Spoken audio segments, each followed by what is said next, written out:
Okay, we're at the Broadmoor, and I'm talking to Kathey Pieper, and tonight her mother, Arlene, is going to be inducted into the Colorado Springs Sports Hall of Fame.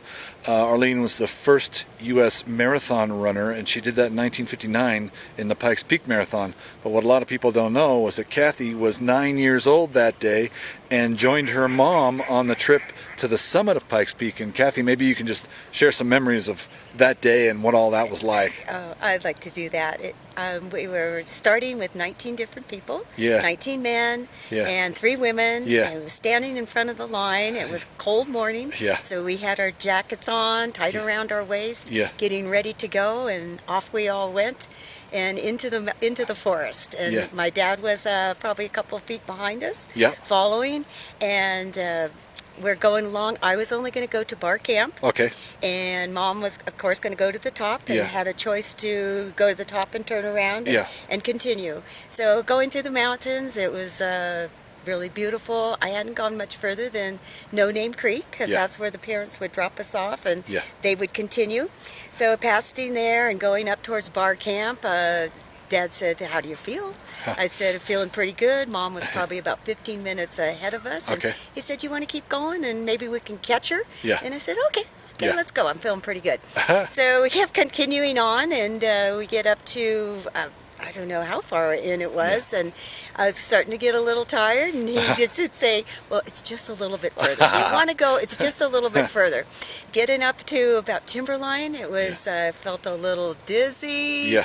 And he said, "Well, you know, just a little bit further, Yeah. you'll be able to see the summit. Yeah. Do you want to keep going?" And Yeah. I remember being shocked that there wasn't any trees at that level. Yeah. That was a big thing. And then going in a little bit further, there was a horse that was in the race. Oh. And the horse went by, and I think I was more concerned about the horse than getting to the summit and catching Mom, because he was all lathered up, and his nostrils were flaring, Oh, and he was geez. having such a hard time with their little skinny ankles crawling over those rocks. And I said, "Oh, Dad, I just got to keep going. I got to make sure he gets there okay."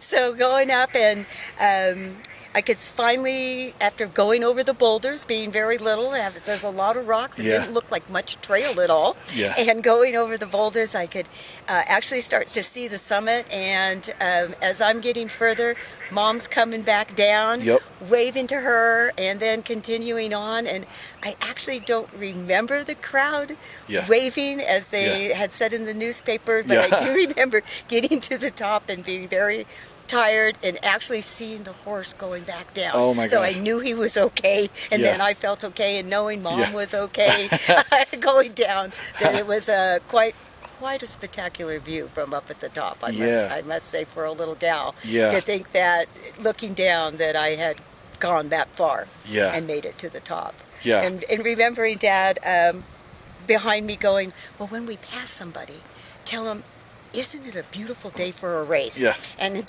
very discouraged men Yeah. looked when I passed them and said that. But getting to the top and just the view, and just realizing that I actually Had got done to it. the top. I don't think I really realized that. You Yeah. know, what an What an accomplishment accomplishment it had that is. been. Yeah, you bet. I didn't know, being that young. That's That was amazing. kind of my little story of the day and what I remember. Yeah. So, That's fantastic. is that okay? That's good.